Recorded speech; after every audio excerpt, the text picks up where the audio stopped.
Damon Khan here, 4 seconds out. Pleasure to be in the company of in Las Vegas. What's the name? Lonnie B, the champ, and the GOAT. Lonnie B, the champ and the GOAT. Lonnie, good to see you. I've obviously seen your interviews with my colleague and friend, Jonathan Nagyar, for Pro Boxing Fans. So obviously wanted my slice of my time to speak to you, Lonnie. But what's the latest situation in terms of you getting out and back into the ring? When is that going to happen? Who do you want? That's gonna happen whenever these fighters grow a pair of nuts. And I'll take anybody at 68, anybody.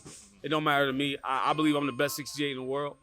I had one fight at 168 against one of the best. My first fight there on a 3-week notice, and I dominated the kid. You know, they try to act like he was nothing because I beat him, but I'm like, no, I'm just that good.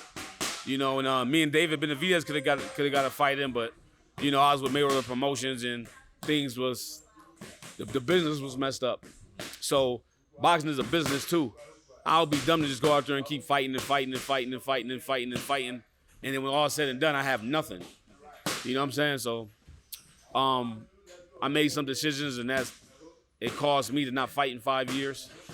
But I'm staying in the gym, and I believe something great is going to happen this year.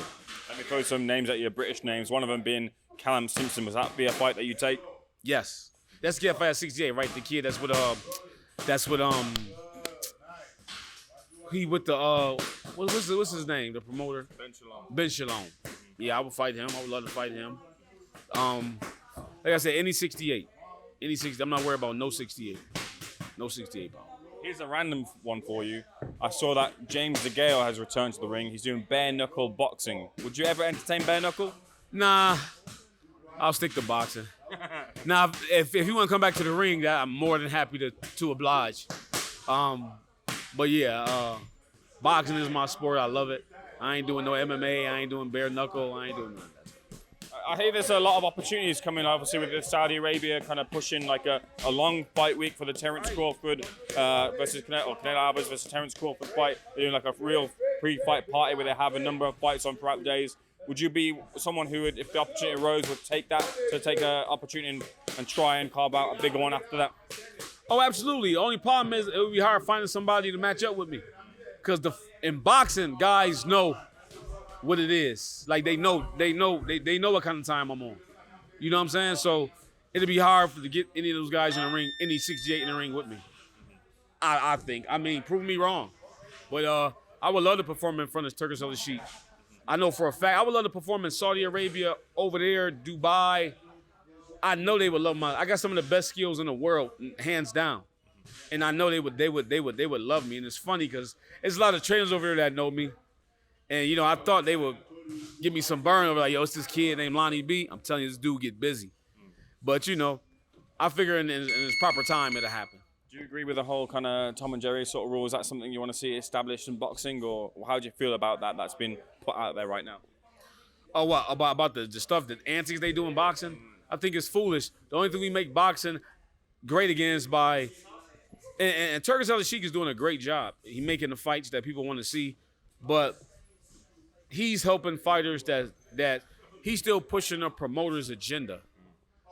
Like, he need to go look for the fighters that got raw deals and that got done wrong, and let them make some money and let them be great. Because there's fighters you never heard of that would crush a lot of these guys that they ducked, or that just got a raw deal. You know what I'm saying? So if you want to make boxing great again, I'm sorry, but he's gonna have to go to the cemetery and dig up some of them great fighters that the promoters pushed out the way because, oh, you would beat my guy, and I don't want you to beat my guy. You get what I'm saying? So if you want, it's guys that he haven't heard about that will help his business, give him the kind of entertainment that he's looking for. You know what I'm saying? It's about time for us to have another Marvin Hagler Hearns, Pernell Whitaker Chavez, Holyfield Riddick Bowe. Those kind of fights. You know what I'm saying? But in order to get him, he's going to have to go do his research and dig up some of them fighters that the promoters didn't pick for whatever reason, but that can fight. Let me ask you about a fighter that you were linked with. You just talking about it off camera as well too, Sergey Kovalev. I spoke to Kovalev in Turkey, and I don't know, I think he's semi-retired but looking for an opportunity, and he chose the time that I had in the interview with him to call out Jake Paul. Would you like to see Kovalev take on Jake Paul? No, I think Kovalev would kill him. think he kills him. Jake Paul has improved. Don't get me wrong, but he's not ready for a Kovalev. He's not ready for a Lonnie B. He's not ready for Anthony Joshua. They had him in there doing their face-off with Usyk. It's just a joke.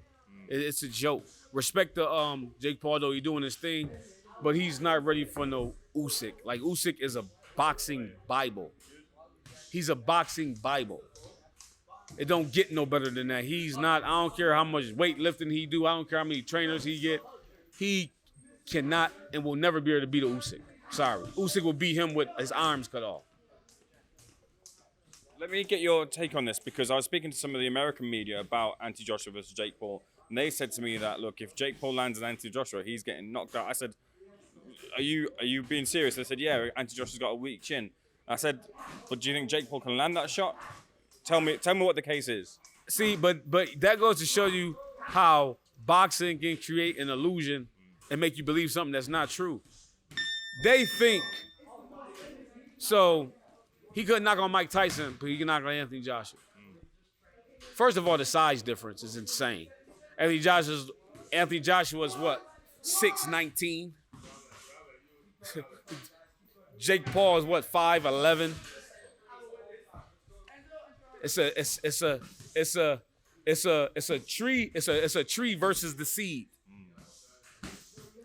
Like, oh, if he landed a good shot, okay. Like, he just knocked out Julio Cesar Chavez, right? Landed a good shot on him. So he's gonna beat somebody. What? How much do you think Anthony Joshua gonna weigh? I believe that Joshua would win if that fight would happen for sure. I think Anthony Joshua won't win with one arm. With the level of competition he been in with. See, people looking at it because he got knocked out by Daniel Dubois. This is how people know nothing about boxing. Oh, Jake Paul can beat him because Daniel Dubois knocked him out.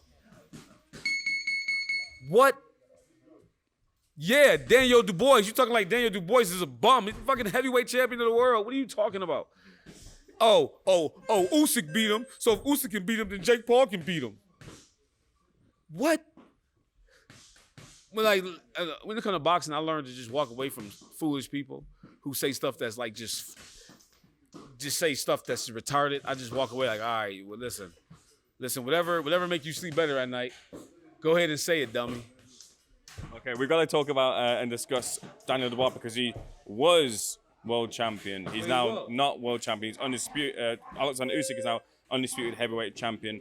Can I get your read on what happened at Wembley last night and the fallout? Because there's talk about how Daniel Dubois' team, his father, had orchestrated a party before he left off to the fight with Oleksandr Usyk. They were late to the venue. Did that contribute to what happened at Wembley? That's bullshit. I ain't gonna say bull. I'm gonna say bullshit's naive. You know what that means? No clue. That means bullshit. Mm-hmm. He lost. Why not just say bullshit? Yeah, bullshit.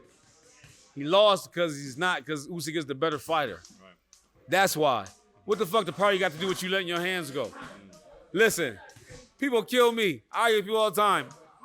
Oh, if this wouldn't have happened, frogs had wings. They wouldn't bump their ass when they jump.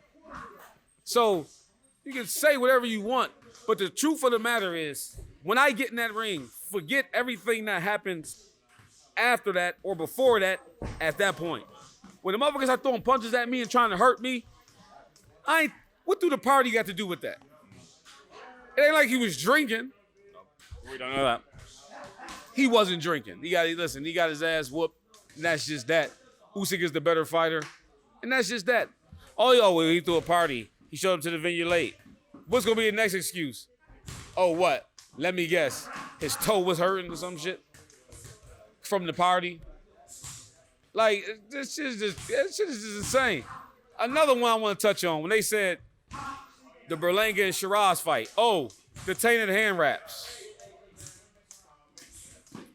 I say, yeah, listen, y'all unfucking believable. The tainted hand wraps. Tainted hand wraps, really? I didn't say it. No, I'm just saying, but the media, tainted hand wraps. And shout out to Eddie Hearn for saying it's absolutely ridiculous. And he ain't even got nothing to do with Shiraz. But it's absolutely ridiculous. Berlanga got his ass whooped, and that's just that. It ain't have nothing to do with his hand wraps. And I'm glad Berlanga didn't come out and say that. His hand wraps. The commission stands. So let me get this straight.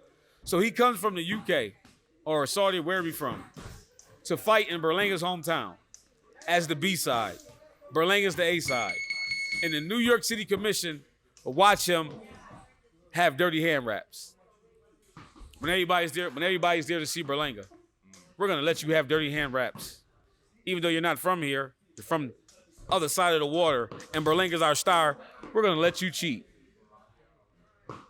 See, crackheads. It's how crackhead people talk. Crackheads. He ain't nothing wrong with them hand wraps. He got beat up, period. People will say, oh yeah, what about, the rebuttal in the comments gonna be, well, what about, this guy is stupid. What about Antonio Margarito? Yeah, what about it? Thank you for proving my point. Why do you think the fight almost got canceled with him and Shane Mosley? Because the commission called him. Hey, what's that? That's why he got suspended. So, listen, man, stop. Berlanga just got beat up. You know, and listen, I wish the kid all the best. Listen, he's making money. I'm not hating on him.